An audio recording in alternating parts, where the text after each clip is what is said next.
अचानक आशीष जाग गया। वह एक तंबू में एक बिस्तर पर सो रहा था। चारों ओर देखा तो हर तरफ अंधेरा था। बाहर से कोई रोशनी नहीं आ रही थी और तभी उसने कुत्ते के भौंकने की आवाज़ सुनी। वह उस आवाज़ से चौंक गया। धीरे धीरे वो आवाज़ दूर जाने लगी, लेकिन उसी समय उसके तंबू के पास से किसी के कदमों की आहट आ रही थी।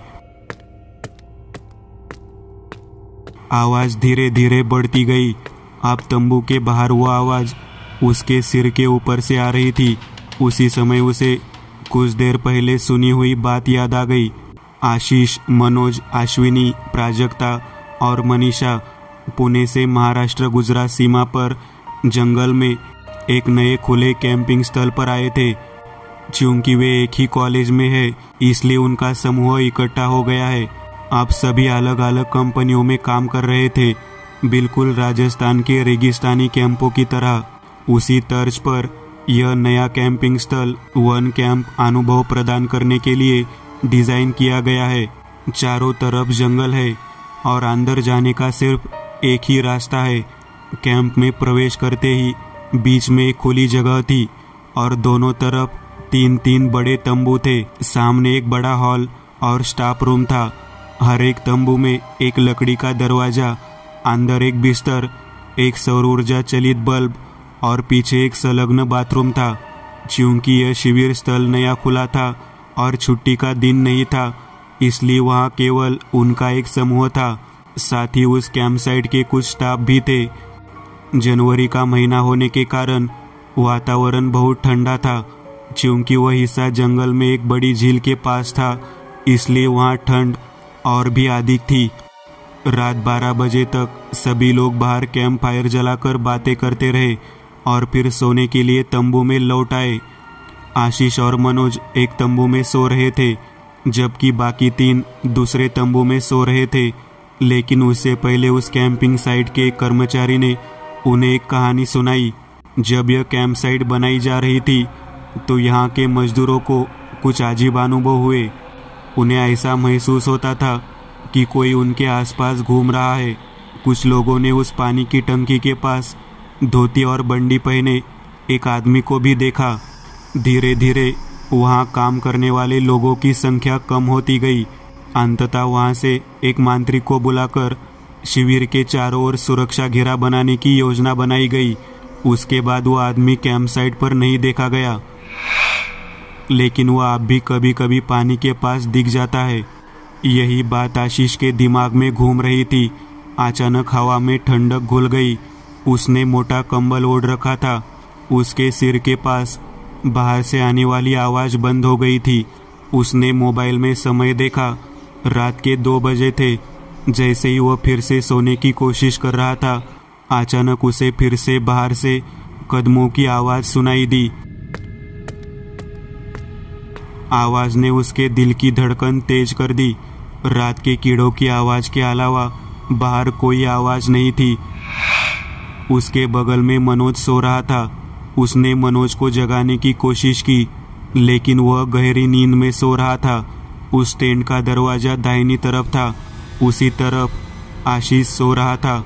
धीरे धीरे कदमों की आवाज़ दाहिनी ओर से आने लगी और दरवाजे पर आकर रुक गई।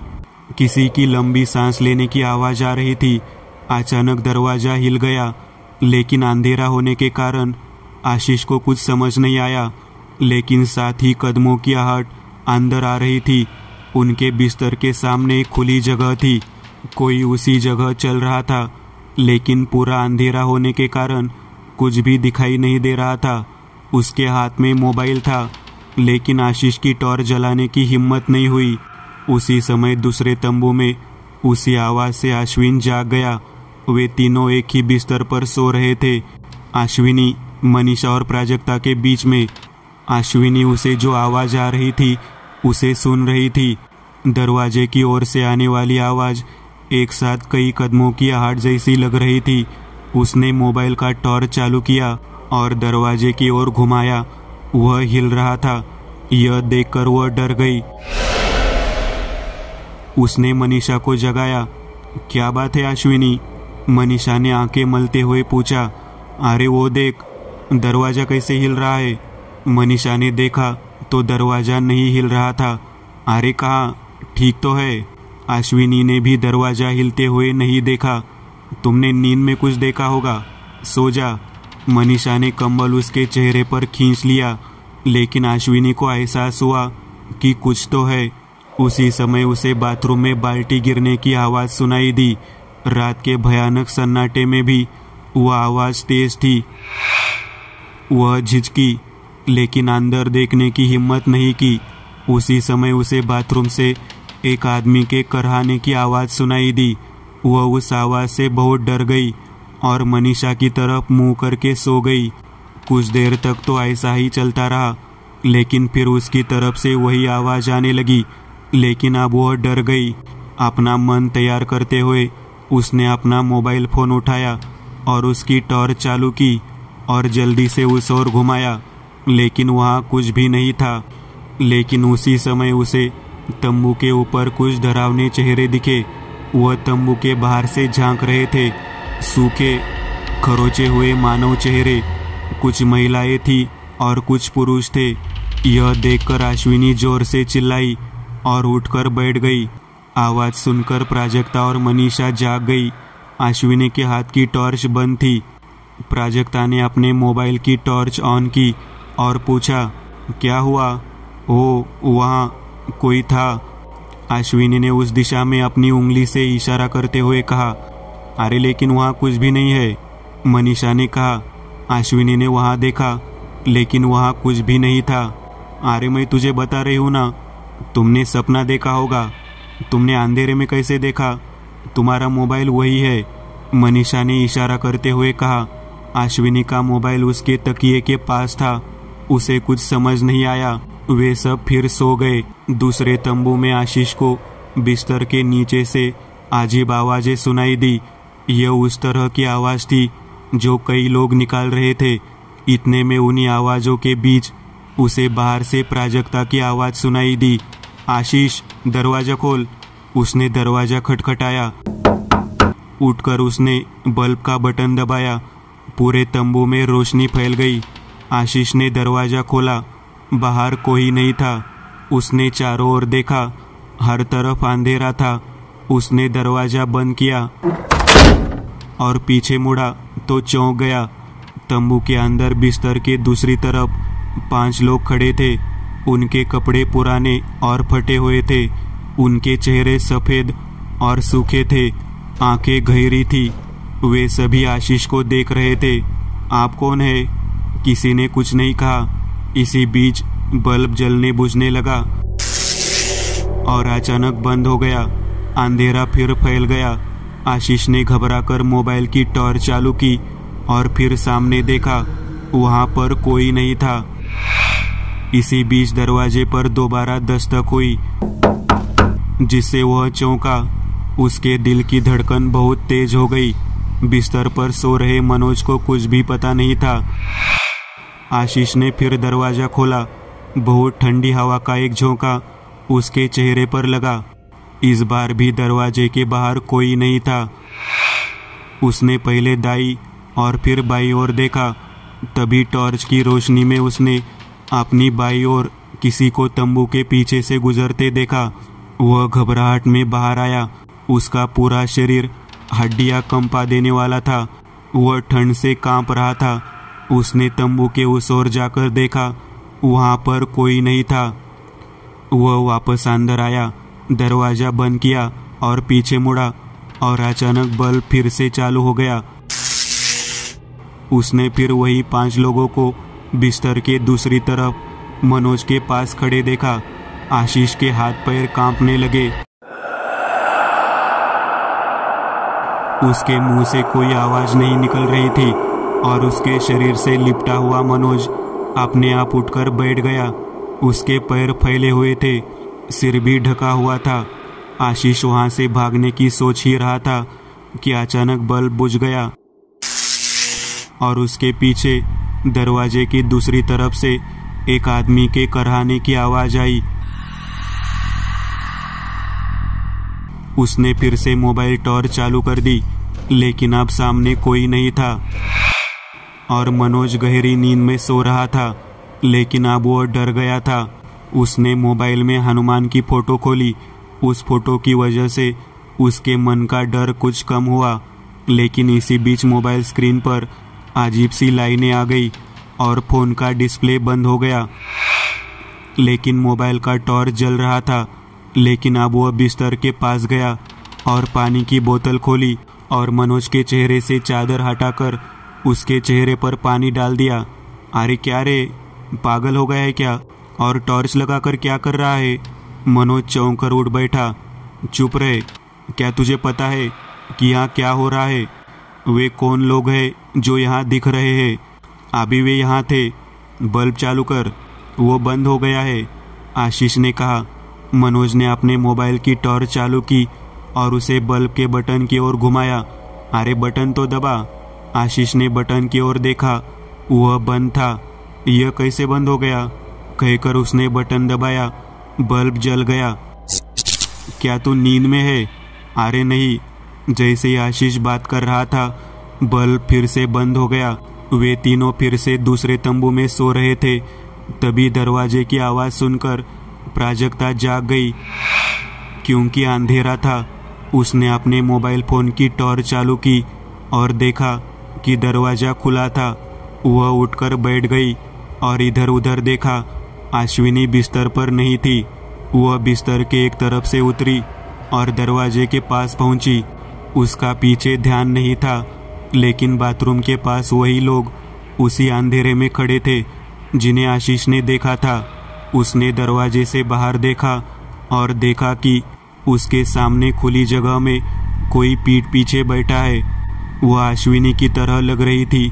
शॉल में लिपटी प्राजक्ता मोबाइल की टॉर्च की रोशनी में बाहर निकली।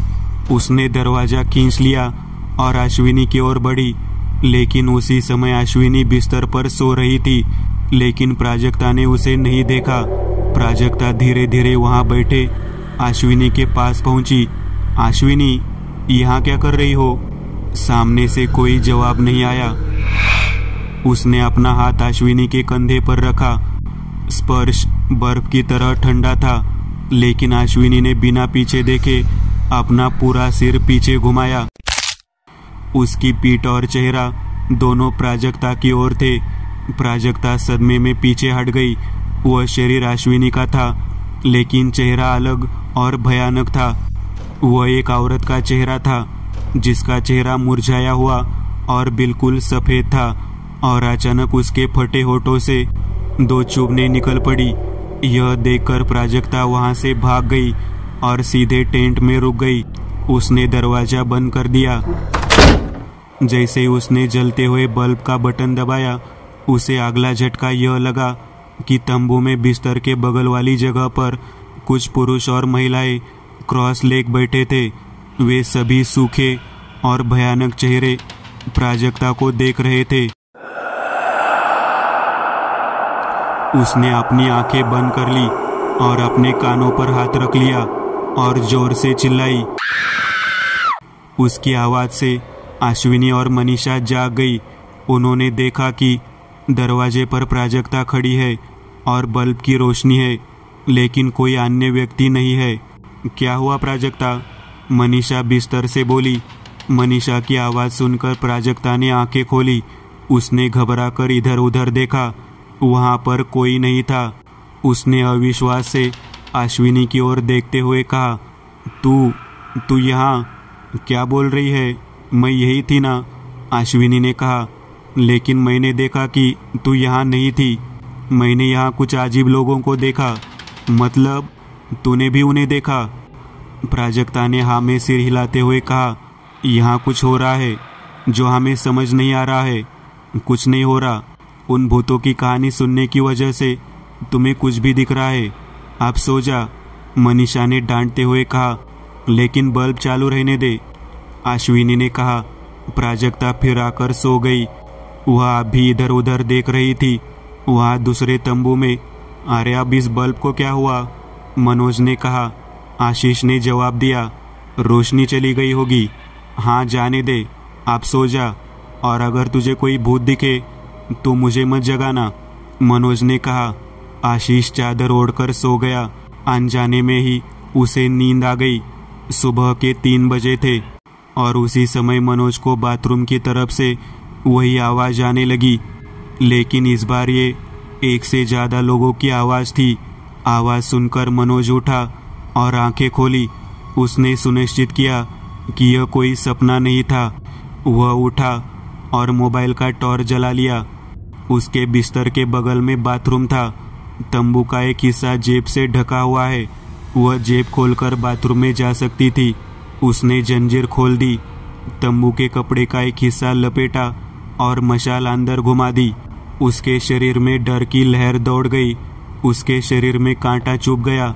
उस बाथरूम में एक तरफ कमोड का ढक्कन खुला था और एक सूखा सफ़ेद पुरुषी चेहरा बाहर आ रहा था।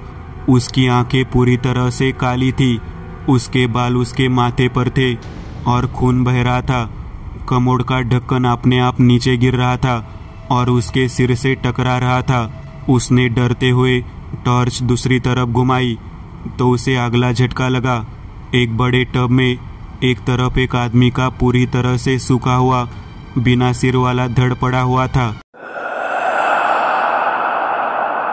उसने पुराने जमाने के कपड़ों की तरह धोती आंगर का पहना हुआ था। वह धड़ उस टब से बाहर आने की कोशिश कर रहा था। जैसे ही मनोज डरकर पीछे मुड़ा तो उसे एक और झटका लगा। उसके पीछे कई लोग खड़े थे। उनके चेहरे भी इतने डरावने थे।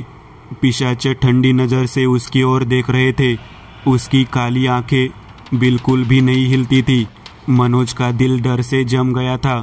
तुम, वह कुछ बड़बड़ा रहा था कि पीछे से उसके पैर पर कोई चीज़ टकराई। उसने टॉर्च घुमाई और पीछे देखा। वही सिर उसके पैरों के पास पड़ा था। उसकी आंखें बंद थी, लेकिन जैसे ही टॉर्च की रोशनी उसके चेहरे पर पड़ी, उसने आंखें खोल दी। भयभीत होकर उसने आगे देखा। वही सामने वाला धीरे धीरे उसके पास आ रहा था, करीब और करीब। वह हिल भी नहीं पा रहा था। उसे एक भयंकर चकाचौंध महसूस हो रही थी। वह चीखना चाहता था, लेकिन उसकी जीभ जबान से चिपकी हुई लग रही थी। अचानक मनोज बेहोश होकर गिर पड़ा। उसी समय बल्ब चालू हो गया। तेज आवाज होने पर आशीष की नींद खुल गई और उसने इधर उधर देखा तो मनोज बाथरूम के पास पड़ा हुआ था। वह उठकर उसके पास गया। उसे जगाने की कोशिश की, लेकिन मनोज नहीं जाग रहा था। सुबह के 4 बजे थे। काफ़ी देर तक प्रयास करने के बाद वह उन तीनों को बुलाने के लिए बाहर गया। वह उनके तंबू के पास पहुंचा और दरवाज़ा खटखटाया। दरवाजे की आवाज़ सुनकर अश्विनी चौंक कर उठी, लेकिन वह दरवाज़ा खोलने वाली नहीं थी। दरवाज़ा खोल, आशीष बाहर से चिल्ला रहा था। अश्विनी ने उन दोनों को जगाया। बाहर से आशीष की आवाज़ आ रही थी। मनीषा ने दरवाज़ा खोला। क्या हुआ? अरे, वह मनोज बेहोश पड़ा है। मैंने बहुत कोशिश की, लेकिन उसे होश नहीं आ रहा। ऐसे कैसे बेहोश हो गया? क्या मालूम, मैं तो सो रहा था। अच्छा, देखते हैं। वे चारों वापस तंबू में आ गए। मनोज वही लेटा हुआ था। उन तीनों ने उसे जगाने की कोशिश की। उसका शरीर बहुत गर्म था। यह तो बिल्कुल भी होश में नहीं आ रहा। मनीषा ने कहा, मैं जाकर उस मिलिन को बुलाता हूँ। वही शिविर को चलाता है। वह कुछ मदद करेगा। आशीष मिलिन को ले गया और उसके साथ तंबू में आ गया। उसने मनोज को जगाने की कोशिश भी की, लेकिन कुछ नहीं हुआ। मुझे कुछ समझ नहीं आ रहा, उसे क्या हुआ होगा, मिलिन ने कहा। आशीष ने कहा, मुझे लगता है कि यहाँ सचमुच कुछ भूत है। मुझे यह महसूस हुआ। आशीष ने कहा, मुझे भी। अश्विनी ने कहा, अरे, मैंने तुम्हें डराने के लिए उस आदमी की कहानी सुनाई थी। यहाँ ऐसा कुछ भी नहीं था, मिलिन ने कहा। प्राजक्ता ने पुष्टि की, जो भी हो, यहाँ निश्चित रूप से कुछ अजीब है, लेकिन अब तो मनोज का इलाज कराना ज़्यादा जरूरी है। क्या आपको ऐसा नहीं लगता? मनीषा बीच में बोली। वही तो, हम एक काम करेंगे। जिस जीप में मैं तुम्हें लेने आया हूँ, उसमें हम मनोज को लेकर गांव के सरकारी अस्पताल जाएंगे, जो यहाँ से 8-9 किमी दूर है। क्या वहाँ कोई डॉक्टर होगा? नहीं, यह सरकारी अस्पताल है इसलिए पूछा। हाँ, वहाँ का डॉक्टर पास ही रहता है। गांव के लोग आधी रात को भी वहाँ जाते हैं। चलो, समय बर्बाद मत करो, मनीषा ने कहा। मिलिंद अपनी जीप तंबू के सामने ले आया। दोनों ने मनोज को उठाया और जीप में रख लिया। सभी लोग उसमें बैठकर अस्पताल की ओर चल दिए। जंगल का सफर तय कर आधे घंटे में अस्पताल पहुंच गए। मिलिंद ने डॉक्टर को बुलाया। डॉक्टर आरती लगभग 35 साल की थी। अस्पताल में 2 वार्ड बॉय थे। उन्होंने मनोज को अपने पास भर्ती कराया और उसकी जांच शुरू कर दी। कुछ देर जांच करने के बाद उन्होंने आशीष और अन्य लोगों से कुछ सवाल पूछे। इस तरह अचानक बुखार आने का मतलब है कि किसी चीज़ से एलर्जी है या मलेरिया जैसी कोई अन्य बीमारी है, लेकिन हम निश्चित रूप से यह नहीं कह सकते। हालांकि मैं इलाज शुरू करता हूँ। चलो, सुबह तक देखते हैं। मनोज का इलाज चल रहा था, लेकिन उस अस्पताल में रुकने की कोई जगह नहीं थी। मिलिंद ने कहा, यहाँ नहीं बैठ सकते। चलो एक काम करते हैं, यहाँ मेरे दोस्त का घर है, चलो वहीं रुकते हैं। वे सभी मिलिंद के दोस्त के घर आए। उसके बगल वाला कमरा खाली था। वे वही सुबह होने का इंतज़ार करने लगे। इतना तनाव था कि किसी को नींद नहीं आ रही थी। सभी लोग दीवार के सहारे बैठे थे। जब उन्होंने एक दूसरे को बताया कि रात को क्या हुआ था, तो उन्हें विश्वास हो गया। निश्चित रूप से कुछ अमानवीय था। सुबह करीब 9 बजे उन्होंने वहाँ नाश्ता किया और वापस अस्पताल आ गए। मनोज को अभी भी होश नहीं आया था। प्राजक्ता ने कहा, मुझे लगता है कि हमें अब उसके परिवार को फ़ोन करना चाहिए। अश्विनी ने कहा, मैंने उन्हें कल फ़ोन किया था। जब हम यहाँ आए तो फ़ोन रेंज पर था। मैंने उन्हें यह भी बताया कि यहाँ क्या हुआ। वे सभी अस्पताल के बाहर बैठे थे। तभी उन्हें अंदर से कुछ शोर सुनाई दिया। आवाज़ वहीं से आ रही थी जहाँ मनोज को रखा गया था, इसलिए सभी लोग उधर दौड़ पड़े। जब वे अंदर गए तो मनोज को होश आ चुका था, लेकिन वह अजीब तरह से चिल्ला रहा था, कभी महिला की आवाज़ में तो कभी पुरुष की आवाज़ में। उसका चेहरा सूख रहा था। डॉक्टर आरती भी वहाँ आ गई। इसे अचानक क्या हुआ? अश्विनी ने पूछा। हम यही देख रहे हैं। तभी उनके पीछे से आवाज़ आई, वह मेरी वजह से चिल्ला रहा है। और सभी लोग पीछे मुड़ गए। एक दंत दरवाजे पर खड़े थे। डॉक्टर, मुझे नहीं पता कि आप इस पर विश्वास करते हैं या नहीं, लेकिन इसमें चिकित्सीय रूप से कुछ भी गलत नहीं है। ये तो आप भी समझ गए होंगे। बस मुझे इनके साथ कुछ समय बिताने की इजाज़त दीजिए। एक दंत का भाषण इतना प्रभावशाली था कि डॉक्टर आरती ना नहीं कह सकी। मनोज के माता पिता भी एक दंत के साथ थे। एक दंत मनोज के पास गए। वे उसका निरीक्षण कर रहे थे। अश्विनी, ये एक दंत बुरी शक्तियों के पारखी, हम पुणे में कुछ बार मिले। जब तूने मुझे बताया कि क्या हुआ था, तभी मैंने उन्हें फ़ोन किया और वह पुणे में थे, इसलिए वह और उनका सहयोगी केशव तुरंत हमारे साथ आए। मनोज के पिता मोहन ने कहा। एक दंत ने अपनी जेब से करे के अभिमंत्रित जल की बोतल निकाली। उन्होंने थैले से एक मोरपंख निकाला और उस पर पानी छिड़क दिया। उन्होंने मोरपंख मनोज के पैर के अंगूठे से लेकर माथे तक घुमाया। जैसे जैसे ये मोरपंख ऊपर गया, इसका रंग लाल हो गया। जब वो उसके माथे तक पहुंचा तो पंख गहरा लाल हो गया। भयंकर! एक दंत के मुंह से शब्द निकल गए। क्या हुआ एक दंत? मोहन ने पूछा। मैंने कभी इस पंख को लाल होते नहीं देखा। इसका मतलब है कि मनोज के शरीर में एक से अधिक बुरी ताकतें हैं। यह सब उस शिविर में शुरू हुआ। अश्विनी ने कहा, चलो पहले वहाँ जाकर देखें कि वास्तव में वहाँ क्या है। चलो चले।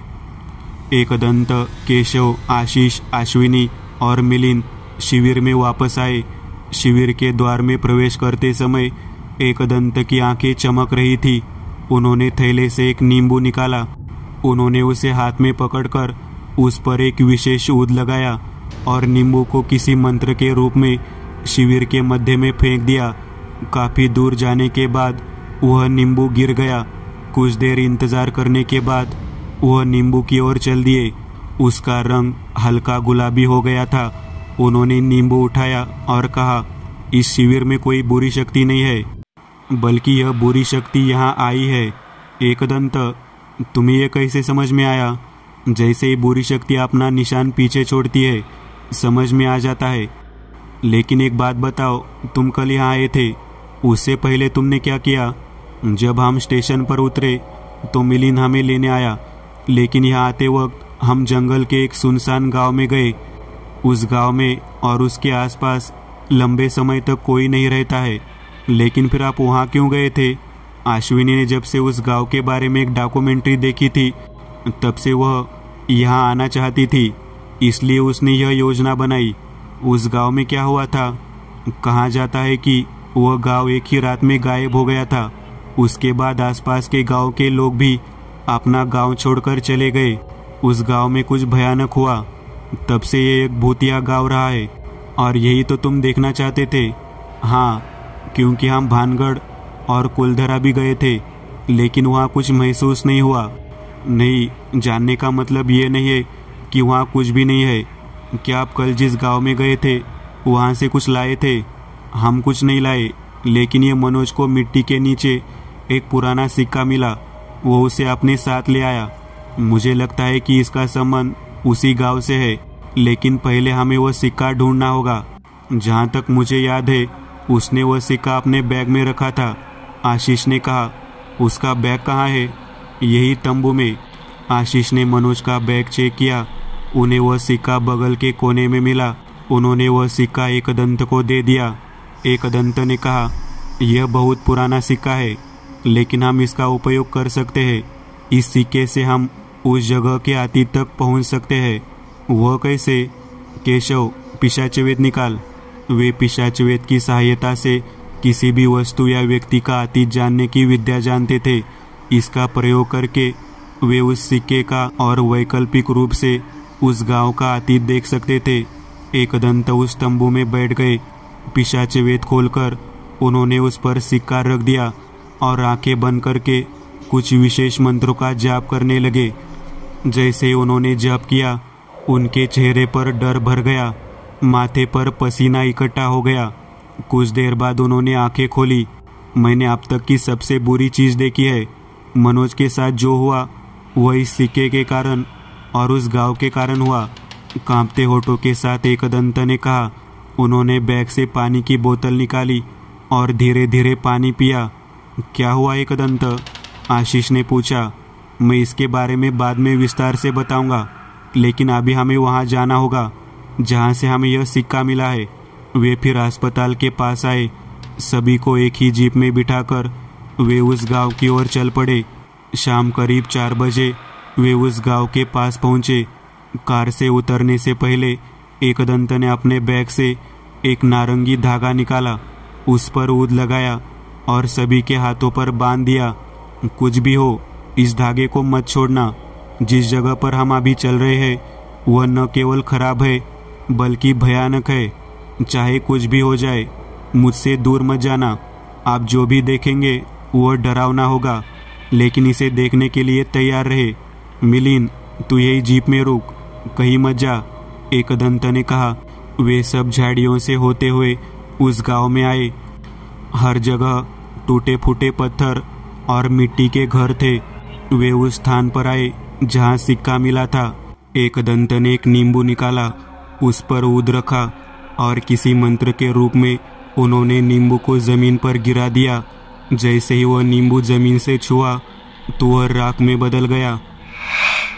उसी समय अचानक काले बादल घिर आए और अंधेरा हो गया। इसके साथ ही ओलावृष्टि भी बढ़ने लगी। हवा एकदम बंद हो गई, कोई और आवाज़ नहीं थी। अंधेरा होने के कारण दूर दूर तक कुछ दिखाई नहीं दे रहा था।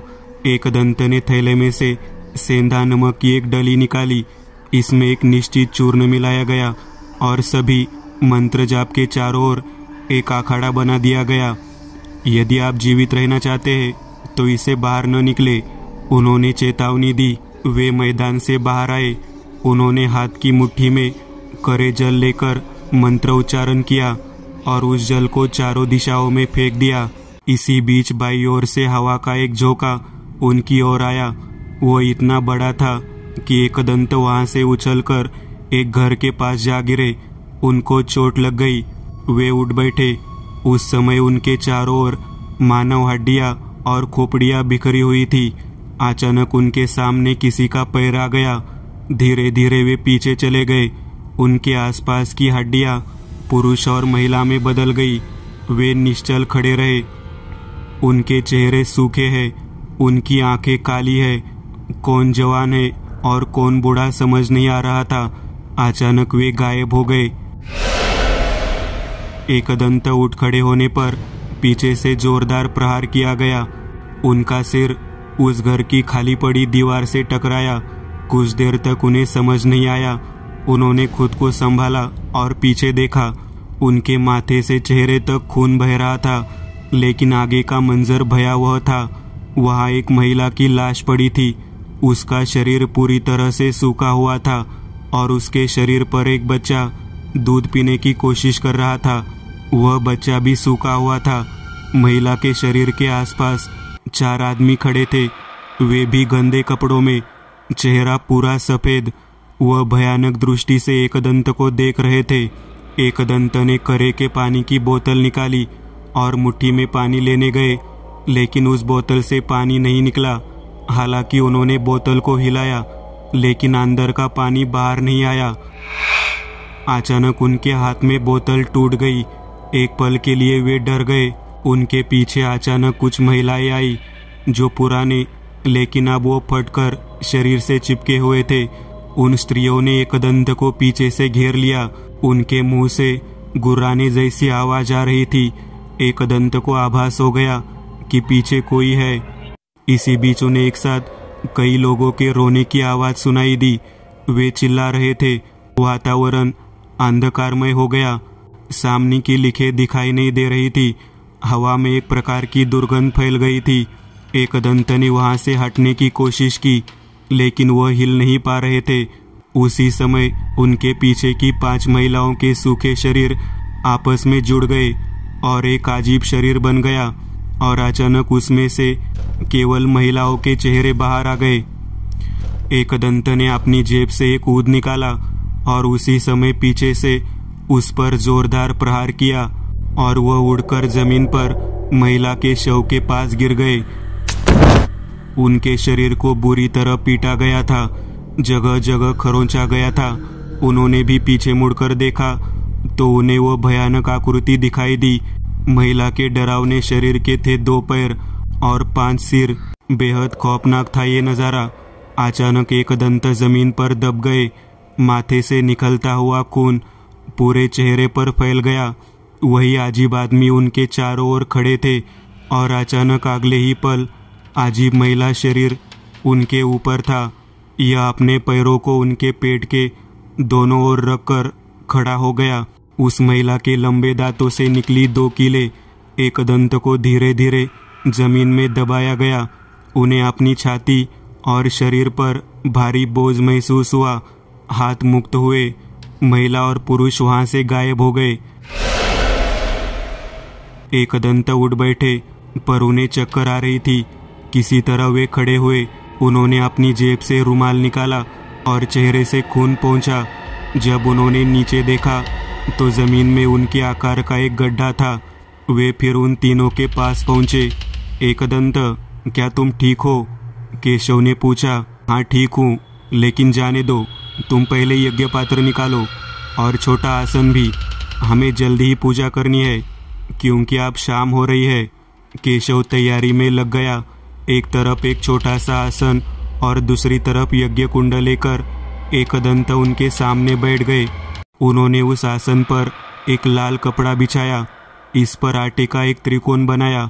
वहां घी का दीपक जलाया गया। उस त्रिकोण में एक सुपारी रखी। उस पर एक लाल फूल रखा गया था। फिर उन्होंने बैग से करे पानी की एक और बोतल निकाली। उन्होंने उसमें से जल निकाला और दूसरों पर छिड़का। उन्होंने अपने सामने 7 विशिष्ट ऊद की पुड़ी रखी और मंत्र का जाप करना शुरू कर दिया। और हर एक मंत्र के बाद इन 7 ऊद की पुड़ियों में से एक को यज्ञ में फेंक दिया। जैसे उन्होंने 7वें मंत्र के रूप में ऊद यज्ञ में डाल दिया, माहौल ही बदल गया। यह और भी गहरा हो गया। उनके चारों ओर चीख पुकार मच गई, भयानक दुर्गंध फैल गई और अचानक उनके आसपास बहुत सारे लोग जमा हो गए। सभी के शरीर सूखे हैं, आंखें काली है, चेहरे पर कोई भाव नहीं था, हड्डी और त्वचा एक हो गई। उन सभी को देखकर आशीष और अश्विनी बहुत डर गए, लेकिन एकदंत ने उन्हें आश्वस्त किया। वे सभी लोग उनकी ओर आ रहे थे कि अचानक जमीन हिली, वह फटी और उसमें से वह डरावनी स्त्री बाहर निकली। जब महिला कुछ करने ही वाली थी, तभी एकदंत ने चूर्ण हाथ में लेकर मंत्र का जाप किया और उस चूर्ण को यज्ञ में डाल दिया। उसी समय यज्ञ के सामने एक प्रकाश पुंज प्रकट हुआ। वहां चारों भुजाओं वाली लाल साड़ी पहने एक नारी शक्ति प्रकट हुई। गले में हड्डियों की माला, शरीर पर चंदन का लेप, एक हाथ में जपमाला, दूसरे में पुस्तक और बाकी दोनों हाथ मुक्त। त्रिपुर भैरवी। एकदंत ने हाथ जोड़ लिए।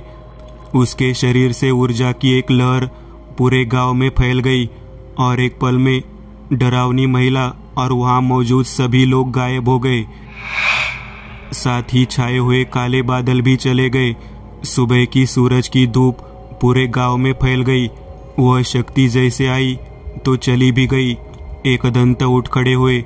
वह पीछे मुड़े और बोले, चलो, हमारा काम हो गया, वापस चलते हैं। कुछ देर बाद वे सभी अस्पताल के पास आए। अंदर आने पर मनोज को होश आया था। उसे कोई दिक्कत नहीं थी। उस वक्त आरती ने उन्हें डिस्चार्ज करने का फैसला किया, लेकिन साथ ही एकदंत को भी एडमिट कर लिया।